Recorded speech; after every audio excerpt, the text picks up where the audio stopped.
Welcome back to Grand Slam Sports. Today we're going to talk about some MLB and NBA now that we're back. First off, we're going to talk about the wild card race. There's a lot to talk about here with the wild card. There's a lot to talk about. Yes. First off, I want to talk about the fact that there is going to be a lot of tiebreakers. In order to understand the tiebreakers, I'm going to ask you guys to pause the video real quick and just look up right here. And we're going to have the two tiebreakers up for both of the conferences because there's a lot. Getting into the actual wildcard standings, we know that Tampa Bay has now, obviously Tampa Bay is still in it. Baltimore just clinched. They won the AL East. Thank you. To the Orioles. And a 100-win season, too, for the 6th time in franchise history. Phenomenal season for them. Insane for the Orioles. Toronto right now still sitting strong at the second spot on the wild card, and Houston barely alive right now in the 3rd spot. They're currently in a very good, well, they were just in a very good series against Seattle. Seattle stayed alive last night, though. If they lost that game against the Rangers, they would have been out. A walk-off by J.P. Crawford. I'm happy. I like the Mariners. And I just want them to make it. They're a game behind Houston, and then, I mean, Toronto, Houston, Seattle, all within a 2-game margin. And that 2 of the 3 make it. But Seattle still has more against the Rangers, which is tough. But, I mean, the Rangers are looking to clinch, the last division that's available to clinch, the AL West. It's hard to imagine the fact that either the Jays, the Astros, or the Mariners are not going to make the playoffs. Because all 3 of those teams, or the Rangers, all those teams have been very good. I'm really high on the way that they play, and I think that personally, losing one of them in the playoffs, it hurts. Because I feel like we're going to miss out on some good competitiveness. I believe the Rangers are going to make it now. They're 3 games ahead of Seattle in the division. I think Texas will be at least a wild card team, if not the AL West champion. Yeah. I'm going to go with the other wild card spot. I'm going Houston taking out Seattle. Seattle, they're hot. They're the team that everyone's rooting for right now. But Houston, once again, more talented. They're struggling. They're at the end part of the season, and they're old. It's normally how that goes. I'm going to tend to agree with you here. Seattle, as much as I like the Mariners and like Julio Rodriguez and all that, Houston just has a little bit more of an edge. They have that experience. They're going to go back in the playoffs and probably make a run the playoffs too. It's unfortunate. It's unfortunate because I wanted to see Seattle do it again. I did too. But looking back in the NL, we have Arizona and Miami right now currently in the spot. I think that the Cubs are probably going to get out of that spot. I'm not high on them right now. They are struggling. They are. They're a young team. They're not really used to being their only players that have really been that far, like Dansby Swanson. It shows. Miami is one of those teams right now that they are so hot. The team, everyone loves them. Their fans are actually showing up to games now. They're all over social media. They've always had that pizzazz that everyone loves about the Marlins. And when it comes to those last 2 or 3 games of the season, everyone's rooting for the Marlins. Diamondbacks, on the other hand, they're in a series against the White Sox. And as a White Sox fan, it should be free. They lost last night.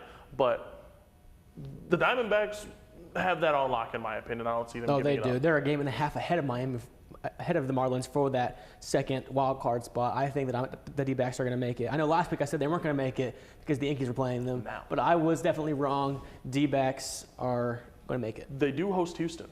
Yes. That will be hard. One of these 2 teams I don't think makes it because they're playing each other and both of them are so close. I think that one of them gets knocked out here. I just think, I think they both make it because Arizona, I mean, yes, they're playing Houston, but they're a game and a half ahead in the wild card race. All they need is 1 win out of these 3 games, and I think they're a guaranteed wildcard team. And I think that the Cubs, they have Milwaukee, and Miami's in Pittsburgh.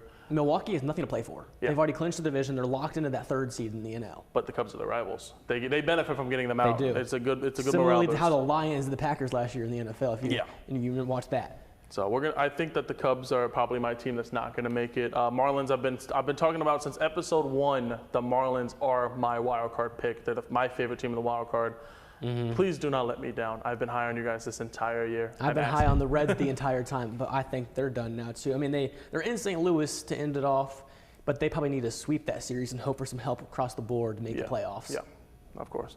Moving on to some more sad news. I hate to talk about it because, growing up, I watched a lot of these guys, especially being from the Midwest. Both of these guys were very prominent. This weekend, in this week, will mark the last games from players like Adam Wainwright and Miggy. It's hard because Adam Wainwright, of course, he just hit 200 wins, and he's now been announced that he will not be playing for the rest of the season. So Adam Wainwright is officially done. I still wish he retired last year, personally retired with Pujols and Molina. But growing up, I went to a lot of Cardinals games. I watched Wainwright a lot. and it's definitely sad to see him go. Seeing that last series as well against for the Tigers, seeing Miggy hit another home run, Miguel Cabrera, once again another player, part of my childhood. So it's sad to see them go. And I mean, Cabrera's one I grew up watching a lot too, and he's one of my favorite players of all time, 100%.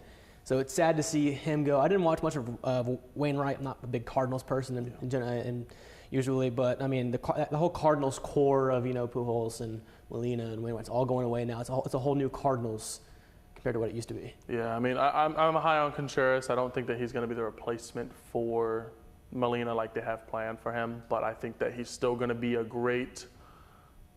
He's going to be a good catcher and Ivan Herrera back. I mean, the Cardinals, they're in good hands. They just got to get their stuff together. Joey Votto as well. I think it might be his last game as a Red, is what I'm hearing. I mean, he's 40. I don't know if he's retiring. I think he plans on playing another year, but I think the Reds are officially going to let go. Mm-hmm. And it's hard because, once again, another player from the Midwest area that we grew up watching, and it's unfortunate. The year of the Midwest retirees. Yeah, the Midwest teams, we all know Midwest teams are really, really fan-heavy. Cubs, Cardinals, some of the best fan bases in all of baseball. Mm-hmm. They like their old players, and it's hard to see them go. Also seeing Javi, Chris Bryant, and Rizzo leave from the Cubs. It's just all those people we grew up with, they're all either moving on or on different teams. So wish the best for them, and thank you guys for all the memories, of course. And now looking back at the playoffs picture now, I know we've ton our picks each week, but has anything changed for your World Series pick? Yes, actually. Really? I was high on the Astros. Okay. That obviously I have Atlanta winning it all, but the Astros right now are looking like one of those teams like I don't know because they're so talented, but they're just not putting it together. I mean, in the playoffs, in a big series like that, it's normally where the talent comes out. But baseball's a sport all about streaks. And remember the Phillies last year, they made it to the World Series. They were not the best team in the entire NL, but they were hot at the right time. I think that a team right now that is hot at the right time that I think can actually go all the way, I'm going to go with the Rangers. I'm a lot more high on them than I was before. The Rangers. Their pitching is deep. Their team is very deep. Still have injuries, though. The injuries can still affect them. 7-3 in the past 10 games. They're hot. They're going to come off the momentum of likely winning the division and will likely also be getting a bye as well. I think that, that bye could cool them down, but if they train right, I think that they're the hottest team right now. It's interesting to see Baltimore first in the AL because I don't know how to feel about them making a playoff run because we're not used to seeing the Orioles in this situation. They're just too raw. In my opinion, their pitching doesn't go deep enough. Their team goes deep enough. I mean, they have 100 wins for a reason. The only 100-win AL team of the season. But the pitching-wise, that's the biggest thing for me is this team, once you get to a Game 4, Game 5, is the pitching going to be good enough against an elite lineup? I don't know. I personally am not a fan of because their run difference compared to some of the other top teams, compared to Texas, they have like 40 more runs allowed. Mm-hmm. Compared to Tampa Bay even, who's in the wild card spot. I mean, they give up more runs than the average team, and if they're not hitting well, they will lose. So do you believe that Tampa's actually a better team than Baltimore, even though they lost to the AL East? No, because they're hurt. Normally, yes. Okay. But they're hurt right now. Their pitching is basically all on stretchers 24/7. They can't stay healthy, so no, but next year, yeah. So what's your official pick right now? Rangers, Braves win it. I think they only lose one game. Okay. I'm going to go with the 2-1 seeds, Baltimore and Braves. I think they're the best two teams in baseball. I know Baltimore's raw, but I really like them this year. Even though as a Yankees fan, they're AL East division rival. I've always loved the Orioles. Hey, I mean, the Orioles are a team to root for. You can't not absolutely. like them. And it's not that I don't like them. I love their team. I just don't think that they have what it takes to go all the way. Moving on to a sport that's going to be coming up. We're actually finally getting to the Grand Slam part of Grand Slam sports. We're going to go into some NBA.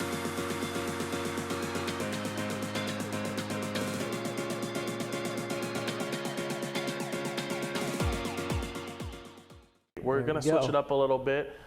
The offseason is almost officially coming to a close. I thought it was over. I thought it was over. I didn't think it was going to happen. The other day. We're going to look at our top 3 favorite teams during the offseason. What teams made the best moves? First off, I want to do an honorable mention because I just feel like not including the Suns in this is a crime. The Suns obviously got Beal. They actually did what everyone's been talking about, and they actually made a move to get bench. They got rid of Ayton, they got Nurkic, and they got a few pieces. They are in my opinion, now championship contenders. We'll get into that later. They're my honorable mention. We're going to go into number 3, though, the Rockets. I think that the Rockets made a phenomenal offseason, and I think that because of that, they're actually going to be able to win now. So my honorable mention, I actually have 2. Bouncing off the Suns, I agree with that. You can't not, it's a great offseason for the Suns. They got bunches of depth pieces as well, along with, the big trade. Of course. But I also like the Grizzlies. They obviously got, one of your favorite players, Marcus Smart, in that trade. I think that fits them well, defensively wise, getting one of the best defensive players in the NBA, Marcus Smart. Especially with no Ja Morant. Yeah, with no Ja Morant, for the start of the season, that could really help them. I like what they did in the offseason, Grizzlies. I get that. And then for my number 3, this is a bit of bias in here maybe, but I do enjoy the offseason they had. The Indiana Pacers, signing Bruce Brown to what maybe was a large contract by his terms, but he's maybe the piece that we were missing. He's good defensively wise, and we're building a really good defensive squad with Turner in there as well. And they also got Obi Toppin in that trade. I like Toppin. Obi Toppin, I've always loved Toppin. And then they got Halliburton extended for the next 5 seasons to stay in Indiana, something the Pacers have had trouble doing, keeping the stars in Indiana. And that's a huge deal for Indiana. The Pacers made some great moves, and I do think that now they are going to be a play-in, maybe even a playoff team in the East, especially with the East kind of being, the East is very team-oriented, not superstar-oriented. Tyrese Halliburton is the perfect franchise point guard, and he wants to stay. He loves Indiana. I think that team now, they're a big threat. They're just, to me, they haven't made as big of moves as the Rockets. And absolutely. My number 2 team, the Bucks, obviously. Okay. You can't not have them here.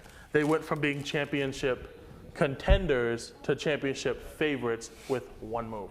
Damian Lillard. The one man I was terrified of this entire offseason because we all knew that he was going to be coming to come threaten my Celtics. Damian Lillard, one of the best point guards of our generation. If not, there was a time where I thought he was better than Steph Curry. And if he was not a Blazer and if he was a Warrior, I think that he could relatively have been better than Steph Curry. Absolutely. And now he is on a team with the best player or top 3 player in the world, Giannis Antetokounmpo. Yeah. They fit perfectly. Giannis is no longer the only one to look at on their offense. This team is deadly. And they still have Milton as well. They kept him in that trade. Obviously, they traded away Drew Holiday, a good defensive piece. Yeah. And they might not have as much depth as they had originally. But would you be willing to trade all that depth for a one-star player to take your team to a new level? In this situation, in some situations like the Suns, they made a little bit too many trades for stars. But in this situation, they have enough depth, and people want to play in Milwaukee. It's a small market. Even though a lot of people don't like to play in small markets, Milwaukee is one of those places. They're so passionate for sports, you want to go there, especially whenever you have one of the most likable players in all of NBA, Giannis Antetokounmpo. Yep. And then my number 2, I'm going to go to the Lakers. I think they made the most signings I've ever seen from an NBA team last season. They had like 10 or 11 signings. And, all that depth, that can really help in the long term, like injuries or whatnot, and into the end of the season. The Lakers having all that depth, I know a lot of them are older players maybe, players that were good 3-4 years ago, but having that experience as well could really help them make a deep run in the playoffs, like they did last year, making in the Western Conference Finals. Yeah, the Lakers, for me, are one of those teams that they have LeBron, obviously. They inked another deal with Anthony Davis, which is going to be super nice. And they made the moves that matter. They didn't just go out and get a Dame because they wanted to, or Bradley Beal because they can, because obviously everyone wants to play for the Lakers. Half the players in the league right now were Lakers fans growing up. So everyone wants to play for them. So it's hard whenever, as a team like that, it's hard not to get overzealous and sign those top guys. Absolutely. And they were my number 1 because they made the pieces that mattered. They got the bench players that are actually going to help their stars. D'Angelo Russell's back. Jared Vanderbilt's back. They made those other small pieces in the draft. They also drafted the IU kid, Jalen Hood-Schifino. I love this team, and I personally think, I don't think them as championship favorites, but they're going to be a massive threat coming to the end season. And then I think you can guess what my number 1 is, as I haven't mentioned them yet, the Milwaukee Bucks. Yeah. I think that Lillard trade takes them to a brand new level, one of the best teams I've ever seen. Yeah. Having arguably the best point guard and the best player in the NBA, I don't know who stops them come playoff time. It's going to be a fun one. I think that both teams are going to be, both the Lakers and the Bucks are going to be on an entirely new level. They were already competing for the championship. Now, who's going to stop them? And that's going to be the best thing. Going into it a little bit, though, we already know the teams that were already there are going to extend a little bit. What is a team that you are looking at that is going to make a jump next year? Going to make a jump. I like the Pacers to make a big jump from last season, obviously missing the play-in entirely. So I like them to make a big jump. I love the Kings. I know they had a really big jump last season, but I still think they'll be one of those top teams in the West this year. I think the Mavericks will really improve from what they did last year. I'm interested in that one.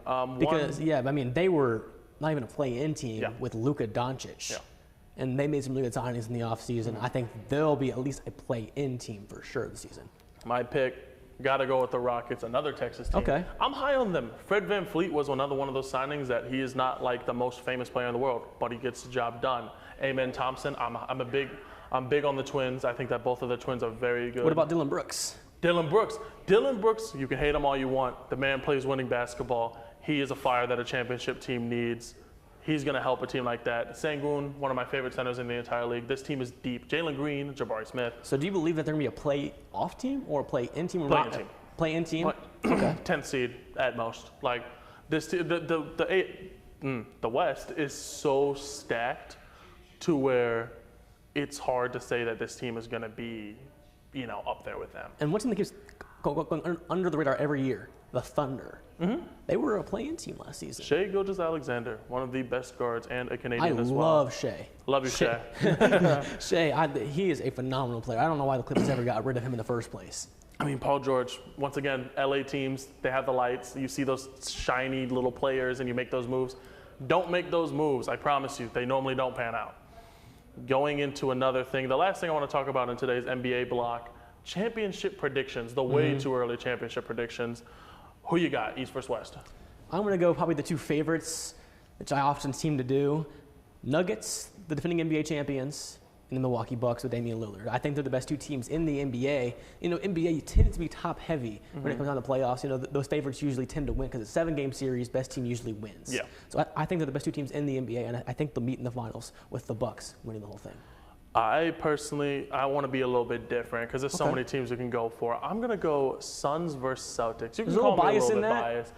I think that the Celtics still have the best full team in the league. And if JB and Jason Tatum can figure it out, no one beats them in 7. Even the Bucks, because when it comes down to depth, the Celtics have the best bench in the league, and especially if they end up getting Drew Holiday. Now Porzingis too. Yeah, exactly. If they end up getting Drew Holiday, it'd be like Marcus Smart didn't even leave. Yes. Speaking of Drew, where do you think he goes? Boston or Miami? Boston or Miami? Yes. I mean, obviously, I would assume that he wants to go to a contender. Yeah. Coming from Milwaukee, he doesn't want to go to a Portland where he's not going to do anything there. He's on the list of players that I call championship winners. There's a list of them that they might not be the best players on their own teams, but when on a championship team, they are the best for you. Smart's one of those players I call. Someone like a Patty Mills, like from back in the Spurs days. Those are players that they help you win championships, and you could honestly say that you would not have won them partially without them. So you believe the Suns and all that firepower they have is going to get past Denver in a 7-game series? A defending champion Denver with probably maybe the best duo in the NBA with Jokic and Murray. It's hard because, once again, 7-game series. But I know they would struggle defensively against that high-powered offense. And by then the Suns will have it figured out. They know how to work as a team. Their bench is in my opinion, it's a bunch of rejects of good players that I think are all going to be good. They just all need a chance to succeed. With the Suns having virtually no bench and them signing players like Bol, Yuta Watanabe, players that would be good on if they got the opportunity. I think that they're all going to come together and build a beautiful team. And speaking of duos I was talking about, do you think the Dame and Giannis duo is the best duo in the NBA now, compared to a Jokic or a Murray? I'm still going to take Jokic Murray. Okay. I think that it's not just the skill, it's them together that makes them so good. Absolutely. And if you had a 2-on-2 tournament, no one outplays them. Jokic is the most talented player in all of basketball. And Murray is he's Jamal Murray, and he's doing really good. But that's going to be all for the NBA and MLB block today. We're going to get into a little bit of soccer in just a few moments. Thank you for joining Grand Slam Sports.